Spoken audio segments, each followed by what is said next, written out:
Hey, what's up everybody? Welcome back to another video here on TechHelp Guy. So today I'm going to show you how you can left align and right align on Google Documents. So here's how you're going to do it. First, type in a word. For us, we're going to type in left.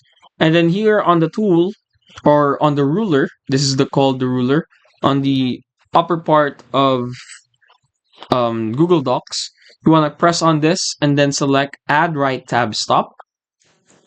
And then on your keyboard, select tab. Then type in whatever word you want to type in. Let's say right. For us, we'll type in right.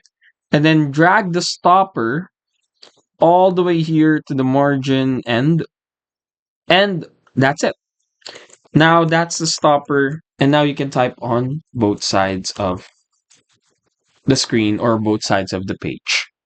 Hopefully, we were able to help you out on this. If we did, please do hit, of course, the like and subscribe button and follow us for more videos just like this, only here on TechHelp Guy.